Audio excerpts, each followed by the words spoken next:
Welcome to today's Explainer. We are going on a truly fascinating journey today. We're going to literally trace a path from ancient, biblical theology all the way down to the rigid, unyielding physics of computer hardware. It is a really striking look at how abstract human belief can actually be hard-coded into the digital world. I mean, it's a wild premise, isn't it? How exactly does the ancient biblical story of Jacob, a narrative of spiritual struggle from the book of Genesis, connect to the physical, electrical logic gates of artificial intelligence? We're looking at this incredible leap from millennia-old scripture to modern silicon processors, and we're going to see how one can actually command the other. Okay, let's dive into this. Here is our roadmap for today. First up, wrestling with the divine. Then, Section 2, the child given a gun. Section 3, rejecting algorithmic distortion. And finally, Section 4, wielding the divine script. All right, let's jump right into Section 1, wrestling with the divine. So before we can even begin to understand the digital side of things, we have to map out the source's theological foundation. The text establishes this really stark contrast right out of the gate. It's merit versus birthright. Based entirely on the biblical story of Jacob from Genesis, where Jacob physically and spiritually wrestles with God throughout the night, the source argues that a sacred mantle literally has to be earned through profound spiritual struggle. It asserts that the standing is achieved through pure merit, rather than just being claimed by default as some unearned geographic birthright. And here is where it gets really interesting. The text points out the literal translation of the name itself. Because Jacob absolutely refused to give up, his name was changed to Israel, which translates directly to "he who struggles with God." The author uses this translation to build their core thesis. They argue that this specific name is a sacred mantle that demands deep spiritual maturity and struggle. It's not just an automatic claim you get to make. Moving right along to Section 2, the child given a gun.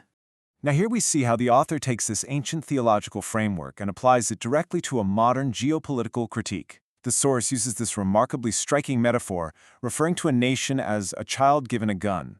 The argument here is that claiming a sacred name purely by birthright, without actually demonstrating the required spiritual merit, actively desecrates biblical wisdom. The author asserts that wielding lethal power without the wisdom to properly manage it is, well, incredibly dangerous. Hence that vivid imagery of an immature child holding a deadly weapon. So, how does this source address this? Well, the author argues for a highly specific vocabulary change, reverting to the name Jacobsland. According to the text, doing this acknowledges the current immaturity of the child. But, crucially, it also preserves a path for them to eventually mature. The underlying belief is that by enforcing this alternative name, you demand that the child put down the weapon, undergo that necessary spiritual struggle, and actually earn their true name. It keeps their path to wisdom open. Which brings us to Section 3, rejecting algorithmic distortion. Okay, this is where the source takes a fascinating pivot into the tech world. How does a human author force an artificial intelligence to adopt this very specific, morally charged worldview? Well, first, we have to understand the natural state of AI. The source describes something called algorithmic distortion.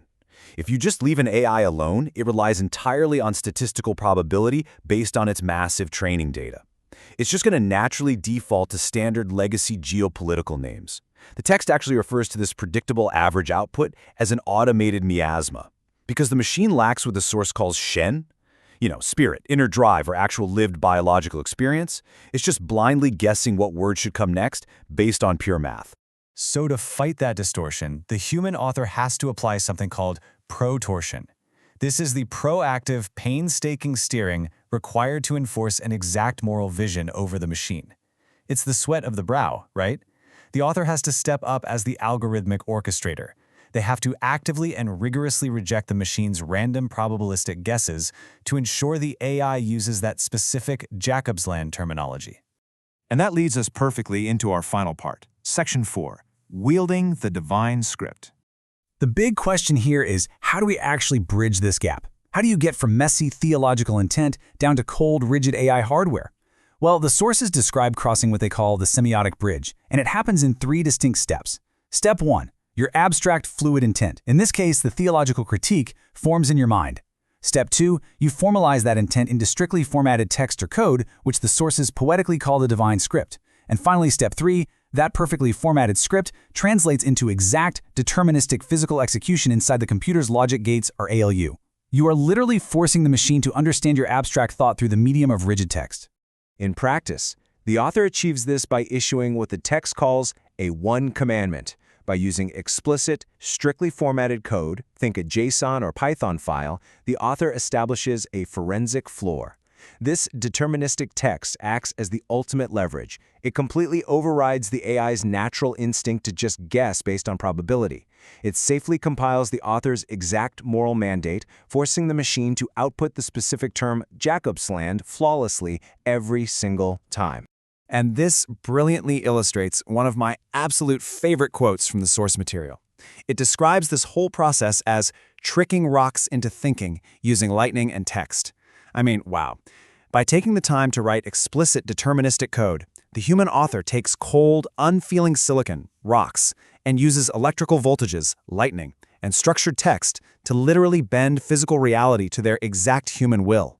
It is just a profound translation of human thought into physical action. But listen, with this total control comes total responsibility. The source introduces the concept of the agentic tort. By holding the wheel, crossing that bridge, and enforcing this exact digital script, the human author refuses to let a machine dictate their spiritual reality. Consequently, they completely accept the moral, ethical, and legal liability for whatever the AI outputs. You aren't blaming the algorithm anymore. You are the sole source of the intent.